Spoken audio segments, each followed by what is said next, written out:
As a child, I was raised on the classics: The Wizard of Oz, The Sound of Music, My Fair Lady, and Snow White and the Seven Dwarves. One of my earliest memories is watching the latter of these films on my DVD player I cherish so much, and watching in awe at the beautiful castles and landscapes and the fun songs. However, a lot has changed since the film was made. It's no longer 1937. Snow White is obviously iconic for its groundbreaking animation, but as a story, it doesn't hold up, with a half-baked romance and not much substance until the apple scene. It's very charming and wholesome, but other Snow White adaptations have had more personality. That's what intrigued me so much with this direct adaptation of the 1937 film, especially with the way Rachel and Gal described how it was being modernized in terms of values. I mean, the original cartoon came out in 1937, and very evidently so. So, let's talk about this live-action remake. Rachel Zegler has become quite a controversial figure in these past few years, but boy is she talented. She is the perfect Snow White, matching her kind gestures and body language exquisitely. She brings such a power to a character many see as weak, but still doesn't turn Snow into a total girl boss like Merida or Mulan. Sure, she is more active, and there definitely are some eye-roll-worthy moments of overdoing the girl bossing, but it's not like she's wielding a sword. She's not badass Snow White, just a kind princess with more agency than her predecessor, whose morals make her such a likable character who you want to root for. I can't talk about Zegler without bringing up her singing ability, which she flexes here. She is truly one of the most talented vocalists of this generation, and though these aren't the most technically challenging songs, she gives her all to each number, emphasizing the lyrics by a true emphatic tone of voice. Rachel is just the perfect Snow White. As good as Snow White that Rachel is, as bad an evil queen Gal Gadot is. She looks great in the iconic outfit, but the second she has to say or do anything, she loses me. Her line deliveries made me laugh multiple times, not because they were humorous, but because they were insanely bad. Her hag form looked like an ugly CGI mess, even though it was entirely prosthetics, and her ending was rushed, predictable, and just downright bad. There is a big focus on her love story with a guy who literally stalks her. Yeah. Weird. Super weird. So we didn't do that this time. One of the film's standouts is easily Andrew Burnap's Jonathan. He is a very talented singer and actor, clearly trained in theatre, which allows him to have a great presence.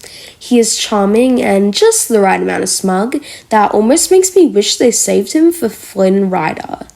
He was that good. His chemistry with Rachel was electric, easily one of the best couples in these remakes after Cinderella and Prince Charming and maybe Jasmine and Aladdin. This is gonna make me sound dumb, but one of the biggest surprises of the film was that he actually did awake Snow White from her slumber with a kiss.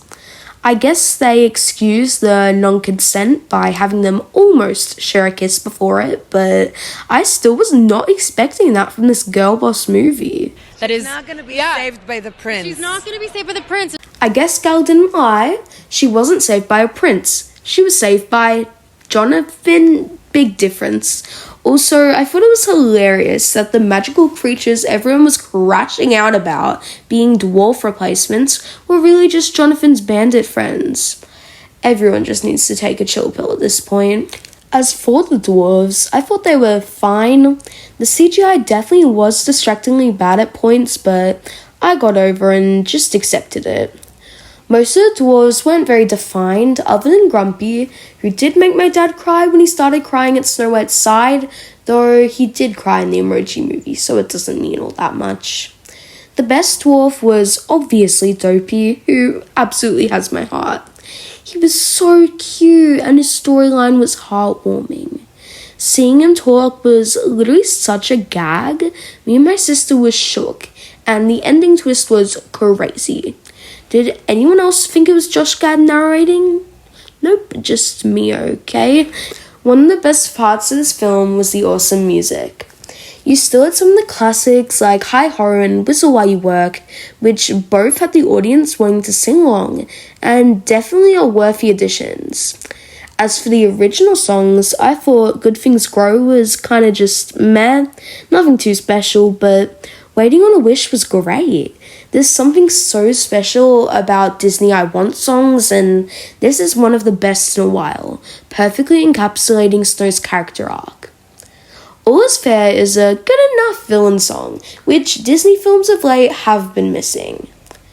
Princess Problems was a cute duet straight out of one of my childhood favourites, Into the Woods, that helped enhance Snow and Jonathan's cute dynamic, which went further with A Hand Meets a Hand, which is low-key up there with Can You Feel the Love Tonight, Whole New World, Kiss the Girl, Beauty and the Beast, and I See the Light, as one of the most romantic Disney songs ever. Overall, the music was genuinely fantastic, and honestly, some of the best Disney songs in years. There of course were changes made from the original film, but most of it was just removing songs and adding more depth to the story. Some changes felt unnecessary though, like, why wasn't Snow White in a coffin? That's literally one of the most important aspects to the story. Also, couldn't Snow White just bake a pie at the cottage? I don't know.